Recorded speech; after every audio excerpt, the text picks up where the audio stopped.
आज हम सीखने वाले हैं गॉस लॉ को 3D में, ताकि आपको विजुअलाइजेशन के साथ में इस तरह से गॉस लॉ सीखने मिले जो आपने कभी आज तक सीखा ना हो, ताकि आप नीट की एग्जाम में इसमें से जब भी सवाल आए 100% स्कोर कर पाए, है ना। तो मजा आने वाला है। पूरा Gauss law and its application revise हो जाएगा, सारे फॉर्मूले विजुअलाइजेशन के साथ में आपको रियलाइज कराऊंगा। मजेदार होने वाला है ये सेशन।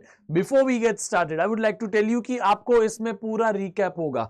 आप रिंग का फॉर्मूला हो या प्लेन शीट का फॉर्मूला, दो पैरेलल प्लेट का फॉर्मूला हो, शेल का फॉर्मूला हो, नॉन कंडक्टिंग स्फीयर का फॉर्मूला हो, हर एक फॉर्मूला सीखोगे, गॉस लॉ को सीखोगे, इलेक्ट्रिक फील्ड के बारे में जानोगे, हर एक चीज हो जाएगी। So before we get started please like this session and share it with your friends, okay. So चलिए शुरू करते हैं। My name is Tushar Patel, your physics teacher. It's been more than 8 years. I am teaching physics and now I'm here to make you guys fall in love with this beautiful subject. Okay, let's get started with this beautiful picture. ये जो आप देख रहे हैं ना, ये बहुत important है, जिसे हम कहते हैं चार्ज। ठीक है, चार्ज से ही हमारी दुनिया बनी। हर पार्टिकल, जिस पार्टिकल से दुनिया बनी, उन हर पार्टिकल को कुछ ना कुछ चार्ज मिला। ठीक है, उन फंडामेंटल पार्टिकल्स की बात कर रहा हूं मैं। चलो अभी इतना ज्यादा नहीं जाने का ना, सीधा यहां आ जाते हैं। एक इलेक्ट्रॉन एक फंडामेंटल पार्टिकल है, तो उस इलेक्ट्रॉन के पास में इलेक्ट्रिक फील्ड बनती है। अब वो कैसी बनती है, क्या बनती है, उसको एक बार जान लेते हैं। ठीक है, तो जैसे इलेक्ट्रॉन एक नेगेटिव चार्ज पार्टिकल है, हमारे पास पॉजिटिव चार्ज वाले पार्टिकल्स भी होते हैं। तो लेट्स से हमारे पास एक पॉजिटिव चार्ज है, इस पॉजिटिव चार्ज से इलेक्ट्रिक फील्ड ऐसी निकलती है, आप देख सकते हैं। ये रेडियली आउटवर्ड निकलती है, बाहर निकलती है गोले के बाहर, और वो बाहर के डायरेक्शन में है। देखो सारी की सारी इलेक्ट्रिक फील्ड ऐसे है, समझ गए। अब ये थोड़ा आपको इजी तब लगेगा जब मैं यहां स्फीयर बनाऊंगा। लग रहा है अभी सही? तो देखो हर डायरेक्शन में निकलती है। तो 3D मॉडल से आप देखो, ये पॉजिटिव चार्ज हुआ, ये negative charge. Negative charge is just opposite to the positive charge. Positive charge field बाहर निकालता है, नेगेटिव चार्ज फील्ड अंदर लेता है। ये दोनों में डिफरेंस है, और ये दोनों अनलाइक मैग्नेटिज्म अलग अलग भी रह सकता है। यूनिपोल कैन एग्जिस्ट, मैग्नेटिज्म में unipole can not exist, right. अब ये हो गया आपका नेगेटिव चार्ज। नेगेटिव चार्ज आपने देखा ऐसे, ये पॉजिटिव चार्ज और एक नेगेटिव चार्ज दोनों बाजू बाजू में आए तो पॉजिटिव चार्ज इलेक्ट्रिक फील्ड निकालेगा। जैसे आप देख सकते हैं पॉजिटिव चार्ज से बाहर निकल रही है इलेक्ट्रिक फील्ड लाइंस, और नेगेटिव चार्ज में तो अंदर चली जा रही है इलेक्ट्रिक फील्ड लाइंस। और ऐसे ही करके ये दोनों अपनी इलेक्ट्रिक फील्ड लाइंस को एडजस्ट करते हैं, and that's why positive and negative attracts each other. यही रीजन है बेटा कि पॉजिटिव चार्ज और नेगेटिव चार्ज अट्रैक्ट करते हैं, क्योंकि इससे इलेक्ट्रिक फील्ड लाइंस निकलेगी तो इसमें अंदर घुस जाएगी, और ये दोनों एक दूसरे की इलेक्ट्रिक फील्ड लाइंस को मिनिमम से मिनिमम करने के लिए एक दूसरे को अट्रैक्ट कर लेते हैं। समझ में आ गया why there is an attraction between positive and negative charge. इसी तरह से जब हम दो पॉजिटिव चार्ज ले, तो ये दोनों पॉजिटिव चार्ज तो इलेक्ट्रिक फील्ड बाहर निकालते हैं। Both the electric fields are exactly same, तो ये दोनों इलेक्ट्रिक फील्ड कभी मिल ही नहीं सकती, एक बाहर आने वाली, ये भी बाहर आने वाली। तो ये दोनों एक दूसरे की लाइंस को कंप्रेस करके ऐसे निकाल लेती है। आप देख सकते हो यहां पे, ध्यान से देखो यहां पे, ठीक है, दिख रहा है ये लाइंस कैसे ऐसे मुड़ गई है। और यही जो कंप्रेशन है ना, वही आपको रिपल्शन के फॉर्म में फील होता है। दो मैग्नेट के सेम पोल्स बाजू बाजू में रख के ऐसे नजदीक लाओ, आपको जो रिपल्शन फील होता है ना, that is nothing but this lines का कंप्रेशन बेटा। इसीलिए दो पॉजिटिव चार्ज एक दूसरे को रिपेल करते हैं बेटा, समझ में आ गया। That's why two positive charge repel each other. इसी तरह से दो नेगेटिव चार्ज होंगे, वो भी दोनों की फील्ड अंदर ही जाने वाली है, तो दोनों एक दूसरे की इलेक्ट्रिक फील्ड लाइन मर्ज नहीं करा पाएंगे, इसीलिए दोनों की नेगेटिव फील्ड जो होगी वो एक दूसरे को रिपेल कर देगी। So this is the reason. ये आपको 3D विजुअलाइजेशन की मदद से कितना आसानी से समझ सकता है, देखो आप, ठीक है। So that's how it works बेटा, दैट्स हाउ इट वर्क्स। ये है आपकी सारे के सारे चार्ज की इलेक्ट्रिक फील्ड। अब हमने इलेक्ट्रिक फील्ड के बारे में जान लिया, अब हमें जानना है इलेक्ट्रिक फ्लक्स के बारे में। व्हाट इज इलेक्ट्रिक फ्लक्स बेटा? इलेक्ट्रिक फ्लक्स इज सिंपली, कोई भी सरफेस ले लो, मैंने यहां पे एक पॉजिटिव चार्ज लिया और यहां एक सरफेस बना लिया, ठीक है, तो ये कितनी लाइंस ऑफ फोर्स पास हो रही है इस सरफेस में से, that is electric flux. Electric flux is number of lines crossing पर सरफेस, मतलब over the surface, okay, number of lines crossing over the surface, ये होता है हमारा इलेक्ट्रिक फ्लक्स। अब ये एग्जैक्ट नंबर नहीं बताता है, because this electric field lines, तो ये हमारा कॉन्सेप्ट है बेटा, हमने हमारी सिंप्लिसिटी के लिए इसको बनाया है। रियलिटी में हमें ऐसी लाइंस होती है कि नहीं होती हमें पता ही नहीं है। ये लाइंस बनाने से हमारी पढ़ाई आसान हो जाती है। अब आपने यहां सरफेस बना लिया, मैंने अगर ज्यादा लाइंस बनाऊंगा तो यहां ज्यादा लाइंस पास होगी, यहां कम लाइंस बनाऊंगा तो कम लाइंस पास होगी, तो मैं थोड़ी ऐसे फ्लक्स चेंज कर सकता हूं, नहीं, कितना फ्लक्स क्रॉस इस सरफेस से क्रॉस करता है उसका मेजर है। यानी कि इलेक्ट्रिक फ्लक्स हमें बताएगा कि अंदर जो ये चार्ज है वो स्ट्रांग है कि वीक है। फ्लक्स ज्यादा क्रिएट करेगा ये चार्ज, तो ये चार्ज स्ट्रांग है, स्ट्रांग पॉजिटिव चार्ज है। ये चार्ज अगर कम फ्लक्स क्रिएट करेगा तो वीक पॉजिटिव चार्ज है, छोटा पॉजिटिव चार्ज है। इस तरह से हम आइडिया लेते हैं। अब ये इलेक्ट्रिक फ्लक्स को हम ऐसे फाई के सिंबल से रिप्रेजेंट करते हैं, फ्लक्स, ओके, फाई। अब आप ध्यान से सुनना, हमारा गॉस लॉ ये कहता है कि फ्लक्स के बहुत सारे फॉर्मूले, ई बार डॉट ए बार, ये बहुत कुछ है, E bar integration of E bar dot D S bar, सब कुछ आप करो, लेकिन फ्लक्स को निकालने का सबसे आसान तरीका यह है कि आप एक सरफेस इमेजिन करो। दिस सरफेस, ओके, ये किसने बताया? गॉस ने बताया।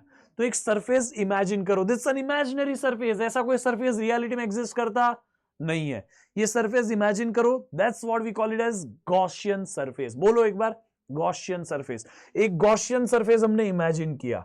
ये सरफेस हो सके तो सिमेट्रिकल रखो, चार्ज के आसपास सिमेट्री बनाए रखो। ये सरफेस क्लोज्ड रखो, ऑब्वियसली ये सरफेस 3D रखो, जैसे कि एक स्फीयर हो गया, एक क्यूब हो गया, जैसे यहां मैं क्यूब बना देता हूं, तो ये क्यूब हो गया, ये क्लोज्ड है। अब आप बोलोगे सर ये क्लोज्ड है, हाँ क्लोज्ड है, देखो हर तरीके से क्लोज्ड है, उसके अंदर चार्ज बैठा है। अब यहां से ये रखा, मैंने खोल दिया, यहां से देखो नहीं, ये सरफेस देखा, 6th फेज मैंने गायब कर दिया, तो ये ओपन है, ये नहीं गॉसियन सरफेस में चलेगा, क्लोज्ड होना चाहिए। फिर वो कोई भी शेप का हो, आप इसके ऊपर कैसा भी शेप बनाओ चलेगा, फिर वो रैंडम शेप भी चलेगा, ऐसा स्फेरिकल भी चलेगा, क्यूबॉइड भी चलेगा, कुछ भी चलेगा। लेकिन अगर ये शेप सिमेट्रिकल होगा तो हमारी पढ़ाई आसान हो जाएगी। जैसे स्फीयर इज सिमेट्रिकल, स्फीयर से बड़ा सिमेट्री आज तक दुनिया में किसी के पास है ही नहीं, ठीक है। ऐसे तो ऐसा एक सरफेस बनाओ जिसमें आप सिमेट्रिकल सरफेस चार्ज के आसपास बना दो, दूसरा एक क्लोज बनाओ। ये दो कंडीशन बराबर से फुलफिल करो। बाकी की कंडीशंस है कुछ, जैसे ई बार और ये सरफेस एरिया वेक्टर दोनों सेम एंगल बनाना चाहिए, ऐसा भी कर सकते हो, लेकिन इसको अभी मैं नहीं समझा रहा हूं, सिंप्लिसिटी के लिए ऐसे कर रहे हैं, ठीक है। अब ध्यान से सुनना, इस सरफेस के अंदर कितना चार्ज है वो चार्ज की वैल्यू लिखो और डिवाइड बाय एप्सिलॉन नॉट कर दो। Epsilon not is permittivity of free space, बस सिंपल इज दैट। ये चार्ज अपॉन एप्सिलॉन नॉट कर दिया ना, आपका काम खत्म। जैसे कि यहां पर इस सरफेस को मैं गॉसियन सरफेस बोलूं, उसके अंदर ये एक पॉजिटिव चार्ज है, तो फ्लक्स कितना हुआ?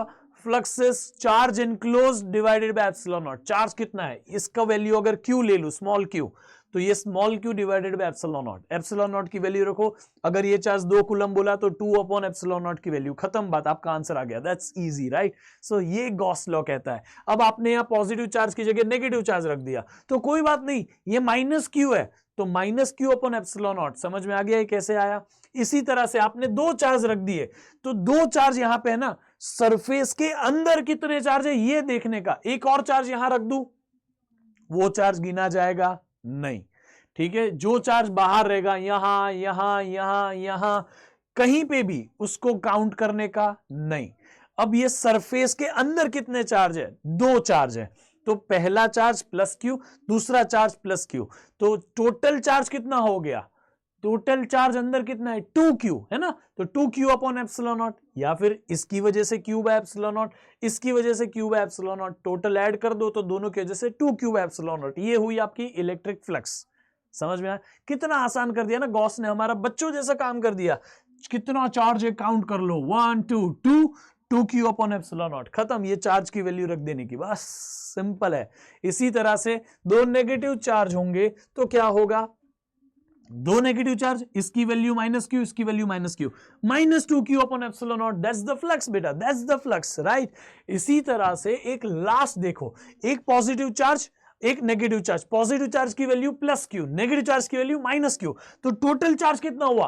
Plus Q minus Q, add करो 0, तो 0 अपॉन एप्सिलॉन नॉट, या plus Q upon epsilon not minus Q upon epsilon not, add कर दोगे तो जीरो हो जाएगा, ऐसे भी बोलो, या फिर plus Q minus Q, net charge is zero inside it. ऐसा नहीं कह रहा हूं कि इसके अंदर चार्ज ही नहीं है, there are charges inside this Gaussian surface, but ये total of the charge is zero, net charge is zero. तो आपने क्यू एनक्लोज्ड जीरो बोला, तो divided by epsilon is also zero. समझ में आ गया? इस तरह से आप ऐसे करते हैं गॉस लॉ अप्लाई। अब मेरी बात ध्यान से सुनो, क्यों ऐसा हुआ, क्यों यहां जीरो, उसका रीजन हमने 3D डायग्राम, यही फॉर्मूला बताना होता तो वैसे ही लिख लिख के बता देना, 3D डायग्राम है तो उसका रीजन समझना है ना, कॉन्सेप्ट को डिटेल में समझने का है। ध्यान से सुनना, इसमें पॉजिटिव चार्ज से जितनी लाइंस ऑफ फोर्स बाहर निकलेगी उतनी ही lines of force negative charge से अंदर आ जाएगी, और फ्लक्स तो एक ही बार लाइंस ऑफ फोर्स को काउंट करता है, या बाहर जाने वाली या अंदर आने वाली। यहां तो बाहर जितनी जा रही है उतनी अंदर आ रही है, तो टोटल अंदर कितनी बची, जीरो, या बाहर कितनी गई, जीरो। अरे यार तुम समझे ही नहीं, जितनी अंदर जा रही है उतनी बाहर भी तो निकल रही है, अंदर कितनी बचे, जीरो। इसीलिए तब आप यहां देखो, अगर सिर्फ एक चार्ज है तो सारी की सारी बाहर जाती हुई है, तो इसीलिए देयर इज सम फ्लक्स। अगर एक नेगेटिव चार्ज है, सारी की सारी लाइंस अंदर आ रही है, एक डायरेक्शन में है ना, तो ये हुई जो भी इसका फॉर्मूला है जीरो नहीं हुई, बराबर। अब दो चार्ज है, दोनों से बाहर ही जा रही है, तो इसकी वजह से कुछ बना फ्लक्स। ये दो चार्ज है, इसकी वजह से भी कुछ फ्लक्स बना, क्योंकि नेट फील्ड जीरो नहीं हुई, जितनी अंदर है उतनी अगर बाहर निकल जाए तो नेट फ्लक्स जीरो।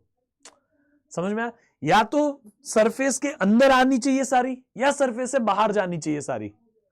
अगर अंदर आने वाली फील्ड ज्यादा है, बाहर जाने वाली फील्ड कम है, तो भी कुछ फ्लक्स रहेगा। अगर अंदर आने वाली फील्ड कम है, सॉरी, अंदर आने वाली फील्ड ज्यादा है, बाहर जाने वाली फील्ड कम है, तो भी कुछ फ्लक्स रहेगा। बट अंदर आने वाली लाइंस ऑफ फोर्सेस, यानी अंदर आने वाला फ्लक्स और बाहर जाने वाला फ्लक्स दोनों इक्वल है, तो नेट फ्लक्स जीरो हो जाता है। समझ में आ गया? तो इसीलिए बेटा इस केस में कुछ फ्लक्स है, लेकिन इस केस में कोई फ्लक्स नहीं है, क्योंकि जितनी लाइंस यहां से बाहर जा रही है उतनी ही लाइंस यहां से अंदर आ जा रही है, तो नेट फ्लक्स इज जीरो। और इसी को आपको एक और एग्जांपल से समझा सकते हैं, जैसे कि आप यहां पे एक गॉसियन सरफेस बना रहे हो, लेकिन चार्ज आपने यहां रखा है। अब ये चार्ज जो है ना बेटा, यहां से इलेक्ट्रिक फील्ड ऐसे भी बनाएगा, ऐसे भी बनाएगा, ऐसे भी बनाएगा, ऐसे भी बनाएगा, ऐसे भी बनाएगा, ऐसे भी बनाएगा, हर तरीके से बनाएगा, राइट, हर जगह पे बनाएगा, चारों डायरेक्शन बनाएगा। लेकिन अभी लाइन अंदर जा रही है, यहां से लाइन बाहर निकल रही है, तो फ्लक्स गोइंग इनसाइड 3 है, फ्लक्स कमिंग आउटसाइड भी 3 है, तो जितनी लाइन अंदर जा रही है उतनी लाइन बाहर आ रही है, तो यहां पे फ्लक्स कितना है, जीरो। अब ये आपने लॉजिकली देखा, मैं सिंपल सा फॉर्मूला अप्लाई करूंगा, Q enclosed upon epsilon not. Q कितना है, अंदर चार्ज कितना है, इस गॉसियन सरफेस के अंदर तो जीरो चार्ज है, तो zero upon epsilon not is also zero. तो ये भी एक तरीका है। नहीं समझे?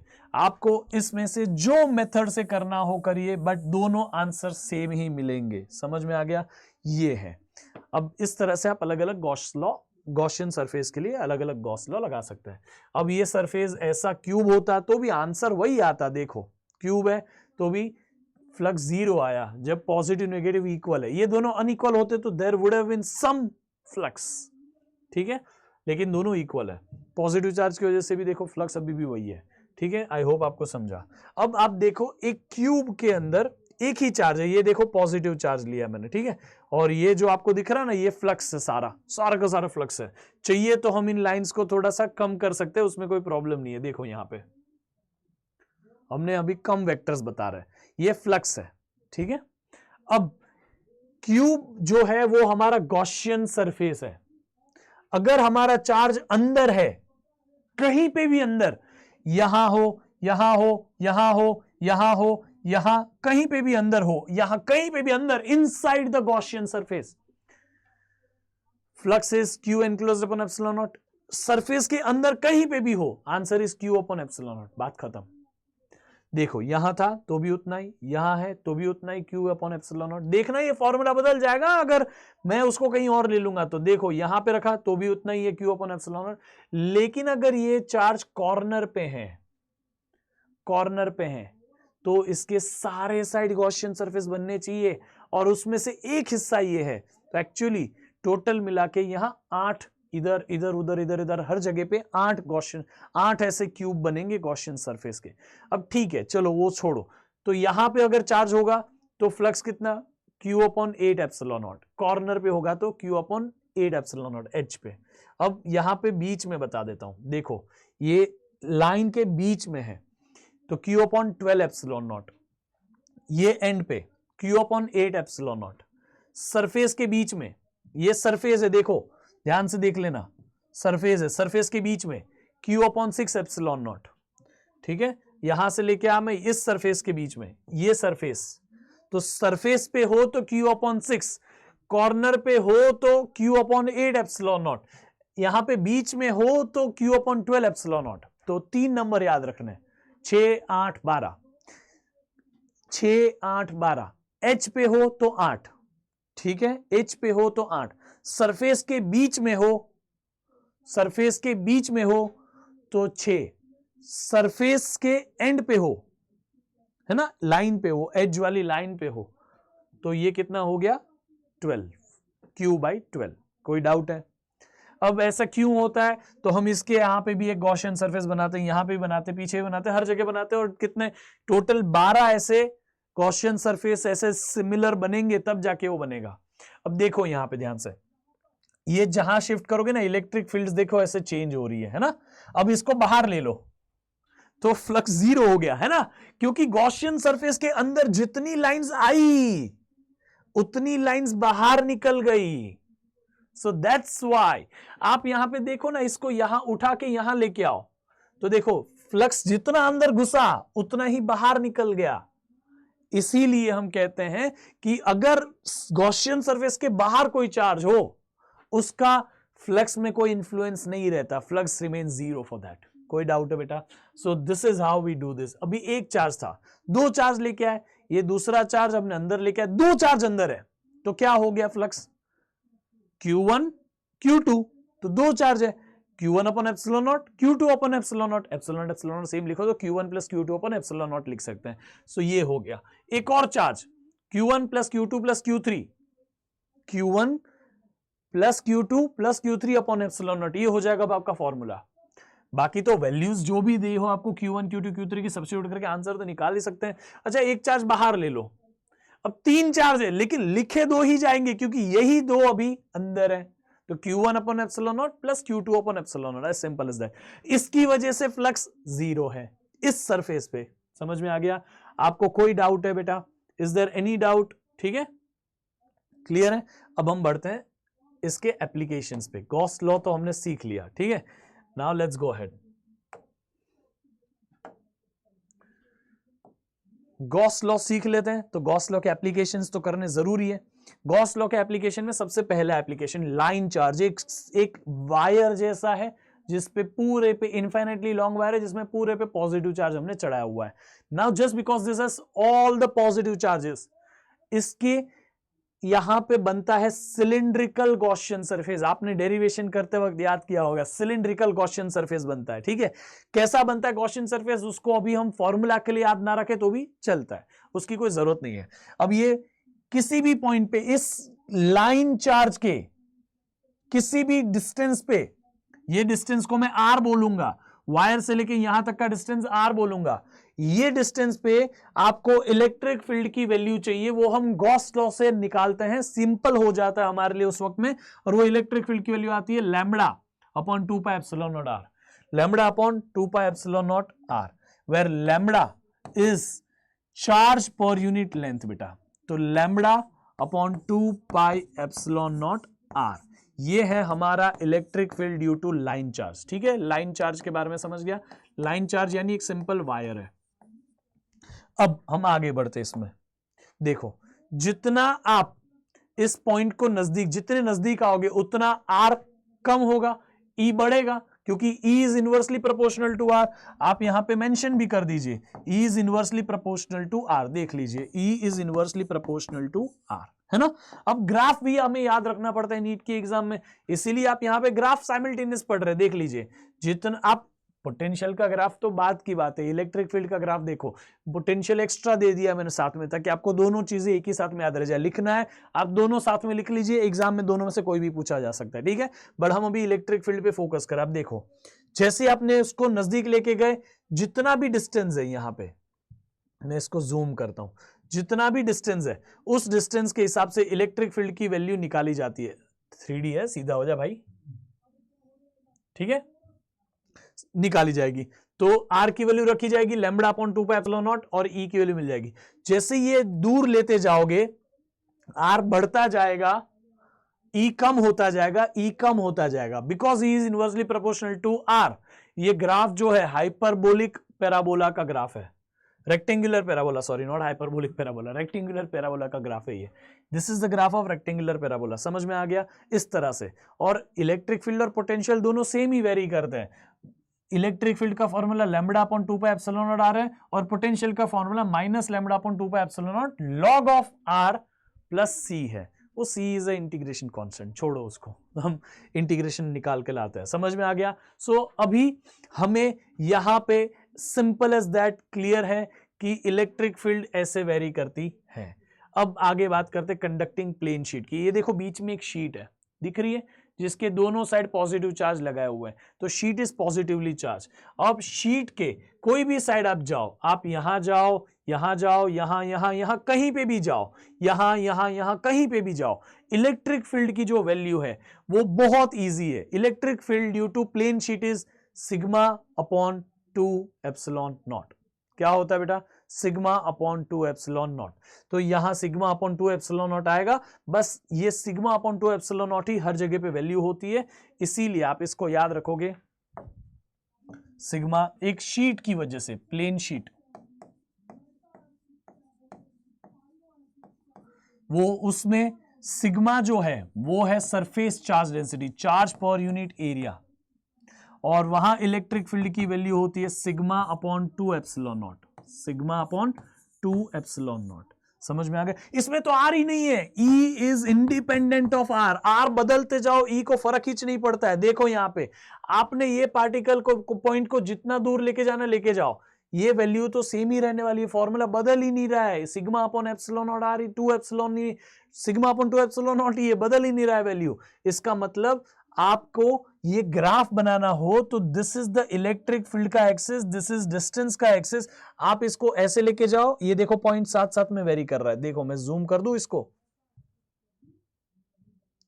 ठीक है। अब आप ऐसे लेके आओ, दूर जाओ तो ये ग्राफ वेरी कर रहा है, लेकिन उसकी इलेक्ट्रिक फील्ड की वैल्यू तो सेम ही रह रही है। आप देखो यहां पे, है ना, आप उसको जहां पे भी वेरी कराओ, यहां यहां यहां, ये सिर्फ हॉरिजॉन्टल डिस्टेंस, इस डिस्टेंस का मोहताज है। आप ऊपर रखो नीचे रखो, शीट से ये डिस्टेंस पे ही बात हो रही है। और ये शीट जो है ना वो इनफाइनाइटली लॉन्ग शीट मानी जाती है। अभी आपको यहां ऑब्वियसली इनफाइनाइट नहीं दिखा सकते इसीलिए, बाकी आप इसको कोई भी डिस्टेंस पे रखो, सीधा ये डिस्टेंस वैल्यू तो सेम ही रहने वाली है, ये डिस्टेंस वैल्यू सेम रहने वाली है। यहां रखो तो ये डिस्टेंस होता है, ऊपर नहीं जाता है वो, ये डिस्टेंस है, यहां से ये डिस्टेंस, यहां से भी ऐसा ही डिस्टेंस, तो वैल्यूज रिमेन सेम। देखो ये ग्राफ कांस्टेंट ग्राफ है, समझ में आ गया?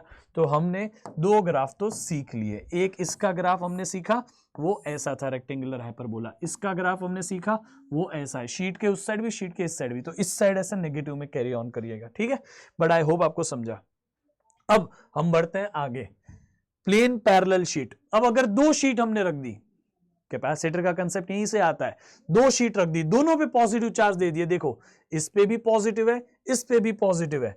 अब अगर दो पैरेलल प्लेट रख दोगे तो उस दो पैरेलल प्लेट के आउटसाइड, जैसे ये आउटसाइड है, ये भी आउटसाइड है, बीच वाला पार्ट इनसाइड बोल देते हैं, तो आउटसाइड में अगर यहां रहोगे तो यहां इलेक्ट्रिक फील्ड होती है सिग्मा अपॉन एप्सिलॉन नॉट। जैसे मैं यहां सिग्मा अपॉन एप्सिलॉन नॉट दिख रहा है, राइट साइड में सिग्मा अपॉन एप्सिलॉन नॉट। कैसे हो गया? इसकी वजह से यहां सिग्मा अपॉन एप्सिलॉन नॉट, इसकी वजह से भी यहां सिग्मा अपॉन एप्सिलॉन नॉट, तो इस डायरेक्शन में सिग्मा अपॉन एप्सिलॉन नॉट। इसी तरह से इस बाजू, ये पॉइंट को यहां लेके आते हैं, इस बाजू इसकी वजह से यहां होती है, सॉरी पॉजिटिव चार्ज है, इसकी वजह से यहां सिग्मा अपॉन एप्सिलॉन नॉट, इसकी वजह से यहां सिग्मा अपॉन एप्सिलॉन नॉट। तो दोनों नेगेटिव डायरेक्शन में है, ये डायरेक्शन नेगेटिव, ऑब्वियस ये डायरेक्शन पॉजिटिव लेंगे तो ये डायरेक्शन नेगेटिव, तो minus sigma upon epsilon naught, sorry sigma upon 2 epsilon naught. Okay, ये sigma upon epsilon naught final answer आ जाता है। क्योंकि sigma upon 2 epsilon naught plus sigma upon 2 epsilon naught ऐसे ऐड हो जाते हैं। तो यहां पे इसकी वजह से भी सिग्मा अपॉन 2 एप्सिलॉन नॉट, इसकी वजह से भी यहां सिग्मा अपॉन 2 एप्सिलॉन नॉट, तो दोनों ऐड होके यहां minus sigma upon epsilon not हो जाते हैं। इसी तरह ये पॉइंट को जैसे मैं यहां पे बात करूं तो इस बाजू लेके आया, इस पॉइंट पे इसकी वजह से यहां plus sigma upon 2 epsilon not, इसकी वजह से यहां plus sigma upon 2 epsilon not, add होके सिग्मा अपॉन एप्सिलॉन नॉट हो गया। ये 1/2 यानी half sigma upon epsilon naught, ये भी half sigma upon epsilon not, half plus half is 1, तो यहां सिग्मा अपॉन एप्सिलॉन नॉट। इधर इलेक्ट्रिक फील्ड है सिग्मा अपॉन एप्सिलॉन नॉट, यहां इलेक्ट्रिक फील्ड है सिग्मा अपॉन एप्सिलॉन नॉट, और इस फॉर्मूला में भी आर नहीं है, यानी आप इधर इधर इधर कहीं पे भी रखो वैल्यू सेम ही रहेगी। समझ में आया? लेकिन अंदर लेके आओ, अंदर कोई भी पॉइंट पे, यहां यहां यहां यहां यहां कोई भी पॉइंट पे electric field will be zero between two plates if both the plates are positive. अगर मैं both the plates are positive बोला तो समझ में आ गया, ये दोनों की सरफेस चार्ज डेंसिटी इक्वल मानी है तब। अनलाइक चार्ज, एक पे पॉजिटिव दो दूसरे पे नेगेटिव दो, इस प्लेट को पॉजिटिव रखा इस प्लेट को नेगेटिव। अब जब आप एक प्लेट को पॉजिटिव दूसरी प्लेट को नेगेटिव देते हो तो सिर्फ अंदर ही फील्ड होती है। अंदर कितनी फील्ड होगी? Sigma upon 2 epsilon naught plus sigma upon 2 epsilon not, sigma upon epsilon not. अंदर फील्ड होती है सिग्मा अपॉन एप्सिलॉन नॉट, बाहर यहां जीरो यहां पे भी जीरो। जब पॉजिटिव नेगेटिव प्लेट हो तो बीच में ही इलेक्ट्रिक फील्ड होती है सिग्मा अपॉन एप्सिलॉन नॉट, याद रखिएगा। बाहर जीरो यहां पे भी जीरो, दोनों बाजू जीरो, इस बाजू भी जीरो उस बाजू भी जीरो, और बीच में ही सिर्फ इलेक्ट्रिक फील्ड। अब आप अंदर के लिए आप यहां रखो यहां रखो यहां रखो, वैल्यू सेम ही रहने वाली है हर जगह पे, इसलिए ग्राफ कांस्टेंट है, देख लीजिए। समझ में आ गया? So that's why electric field and distance का ग्राफ इज कांस्टेंट। इतने एरिया में कब तक? बीच में प्लेट के बीच में, यहां पे कांस्टेंट है। समझ में आया? दैट्स हाउ इट वर्क्स बेटा। तो आई होप आपको ये कैलकुलेशन तो पता ही होगा, बस अभी हम रिवाइज कर रहे हैं, so I am making it direct. Okay, so इस तरह से अगर ये दोनों सरफेस चार्ज डेंसिटी इक्वल है तो ही, नहीं है तो will have to use this formulas, जैसे ये पॉजिटिव ये नेगेटिव। अनलाइक के लिए this are the formulas on left side on right side in between the plates. इसी तरह से लाइक के लिए ये फॉर्मूलाज है on left right and in the plane. समझ में आ गया? You can directly use this formulas. Now let's go ahead. Ring की इलेक्ट्रिक फील्ड की बात करते हैं। रिंग की इलेक्ट्रिक फील्ड के is what 1/4 pi epsilon not, के की जगह 1/4 पाई एप्सिलॉन नॉट रख दीजिएगा, ये रहा। ठीक है, तो 1/4 pi epsilon naught capital Q X upon X square plus R square raise to 2/3, ये है रिंग की इलेक्ट्रिक फील्ड। ये एक फॉर्मूला याद रखो, काम हो जाएगा। जैसे अभी आप इसको यहां लेके आओ, यहां लेके आए तो आपके इलेक्ट्रिक फील्ड में यहां एक्स जो है वो डिस्टेंस है बेटा, this is the distance x. आप यहां लेके आओगे, ये एक्स बढ़ गया, यहां लेके आओ और एक्स बढ़ गया, तो एक्स वेरी करेगा उस हिसाब से। जैसे ही एक्स वेरी करेगा, इसका जो ग्राफ बनेगा इलेक्ट्रिक फील्ड का वो ऐसे बनेगा। एट यहां से सेंटर से चालू करो, electric field is zero at the centre of the ring पे इलेक्ट्रिक फील्ड इज जीरो। क्यों? सेंटर पे हर तरीके से हमें पुल आ रहा है, यहां से यहां से यहां से यहां से हर जगह से, तो नेट फील्ड तो यहां जीरो ही ना सेंटर पे, इसीलिए। आगे जाओ तो फील्ड बढ़ेगी बढ़ेगी बढ़ेगी बढ़ेगी बढ़ेगी बढ़ेगी, एक बार मैक्सिमम हो जाएगी। It will become maximum, it will become maximum at certain point, उसके बाद वो कम हो जाएगी। That's the magic of this equation. Okay, इसी तरह से इस बाजू भी जाओ तो पहले बढ़ेगी बढ़ेगी बढ़ेगी बढ़ेगी, फिर मैक्सिमम होके फिर कम हो जाएगी। तो ये ग्राफ फॉलो होता है। समझ गया? रिंग के लिए ये ग्राफ फॉलो होता है इलेक्ट्रिक फील्ड का। पोटेंशियल के लिए आप ये ग्राफ फॉलो कर सकते हो। पोटेंशियल में कोई टेंशन ही नहीं है तुमको, यहां से जितना रिंग की तरफ आप पोटेंशियल बढ़ेगा, फिर रिंग से दूर जाओ पोटेंशियल कम हो जाएगा, बस बात खत्म। ये होता है पोटेंशियल का। पोटेंशियल के लिए आप याद रखने की इसमें जरूरत है नहीं, अभी हम तो इलेक्ट्रिक फील्ड के लिए कर रहे हैं। तो इलेक्ट्रिक फील्ड के सेंटर पे देखो, मैं इसको सेंटर पे लेके जाता हूं, ये लेके गया मैं सेंटर पे। देखो हमने इसको जूम किया और ये रहे हम सेंटर पे बेटा, ऑलमोस्ट सेंटर है, तो सेंटर पे इलेक्ट्रिक फील्ड इज जीरो, याद रखना। ठीक है, बाकी अगर आपको कोई ऐसा बोल दे कि ये जो आपने पार्टिकल है ना, यहां पे ये पार्टिकल वो बहुत दूर ले लिया, यहां कहीं ले लिया, which is very very very far, X is very very big compare to the radius of the ring, तो ये फॉर्मूला के क्यू अपॉन एक्स स्क्वायर। क्यों? आप आर को जीरो कंसीडर करके चलते हो फिर, क्योंकि R is negligible compare to X. तो हम ये फॉर्मूला है, के की जगह 1/4 पाई एप्सिलॉन नॉट रख दो तो Q upon 4 pi epsilon naught X square, ये हो जाएगा formula when X is very very large compare to radius. Now shell है बेटा, शेल यानी आप इसको कंडक्टिंग स्फीयर बोलो तो भी चलेगा, हॉलो नॉन कंडक्टिंग स्फीयर बोलो तो भी चलेगा, हॉलो कंडक्टिंग स्फीयर बोलो तो भी चलेगा। वापस सुनना, हम शेल का जो फॉर्मूला लिख रहे हैं वो शेल यानी हॉलो कंडक्टिंग स्फीयर या हॉलो नॉन कंडक्टिंग स्फीयर दोनों के लिए एप्लीकेबल है, और कंडक्टिंग सॉलिड स्फीयर या कंडक्टिंग हॉलो स्फीयर उसके लिए भी एप्लीकेबल है। ठीक है, वापस एक और बार रिपीट कर रहा हूं, ध्यान से सुनना।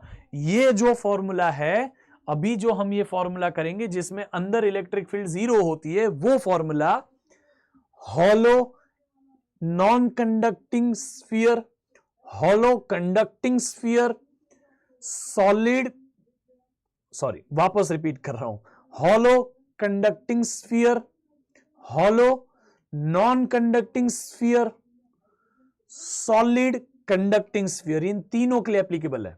Hollow conducting sphere, hollow non conducting sphere, solid conducting sphere, तीनों के लिए एप्लीकेबल है। ठीक है, इन तीनों के लिए फॉर्मूला लग सकता है। अब इसमें क्या होता है, क्योंकि ये अंदर से सॉलिड हो बट मेटालिक हो तो अंदर चार्ज रहते नहीं, मेटल के सरफेस पे आ जाता है। अगर ये हॉलो हो अंदर से तो वैसे ही अंदर चार्ज नहीं है, और नॉन कंडक्टिंग हॉलो तो हॉलो तो है ही ना, अंदर वैसे ही चार्ज नहीं है, इसलिए अंदर इलेक्ट्रिक फील्ड 0। पूरे अंदर में देखो इलेक्ट्रिक फील्ड इज 0 दिख रही है, electric field inside is 0। Okay, तो पोटेंशियल कांस्टेंट होता है when electric field is 0, potential is constant. ठीक है, क्योंकि इलेक्ट्रिक फील्ड का डेरिवेटिव इज पोटेंशियल, ऐसा होता है। चलो जो भी है, अब हाँ electric field, sorry electric field is potential का डेरिवेटिव, dv बाई डी और dr is electric field, any which veg. चलो अब आगे बढ़ते हैं। अब यहां से आप देखोगे तो सरफेस पे इलेक्ट्रिक फील्ड इज मैक्सिमम कितनी है, 1/4 pi epsilon naught q upon r square, कैपिट जो भी इस चार्ज लगा हुआ है स्फीयर के ऊपर वो charge q divided by radius का स्क्वायर। ठीक है, which is equal to sigma upon epsilon naught as well. ठीक है, आप surface density divided by epsilon naught कर दो, कोई प्रॉब्लम नहीं है। अब बाहर लेके जाओ, जितना आप बाहर लेके जाओगे उतना ये डिस्टेंस को x बोला जाएगा या स्मॉल r बोल सकते हैं, इस डिस्टेंस को स्मॉल r, अभी स्मॉल r ज्यादा है, अभी स्मॉल r और ज्यादा है, तो वो फॉर्मूला हो जाता है 1/4 pi epsilon naught q upon small r square, q upon capital R square, q upon small r square, same formula है, कोई डिफरेंस नहीं है।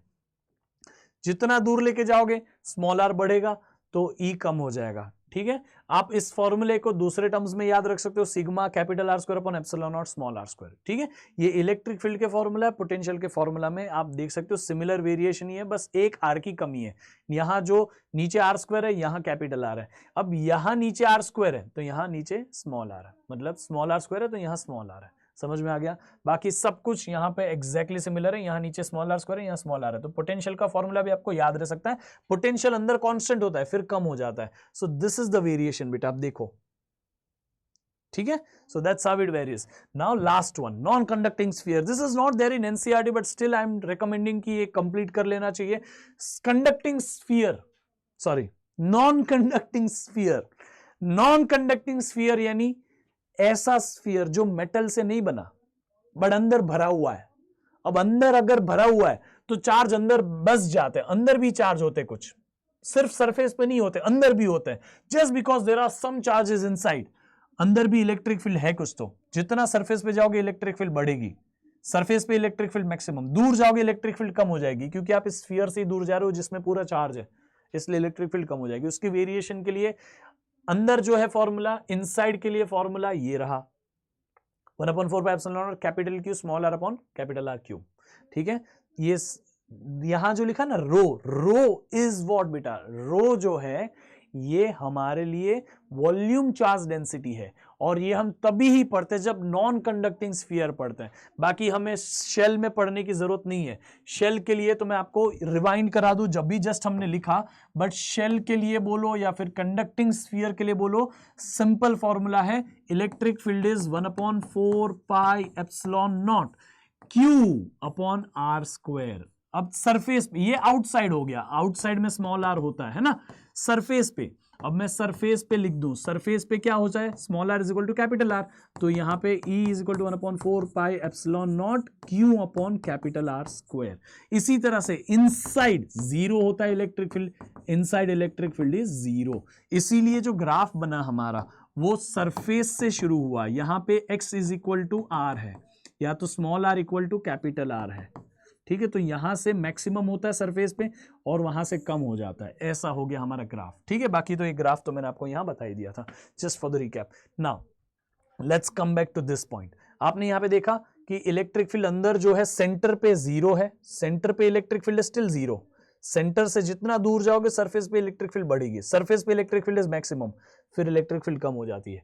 ऐसा ही कुछ graph acceleration due to gravity का भी आता है, याद रखना, this is the similar graph acceleration due to gravity has, है ना।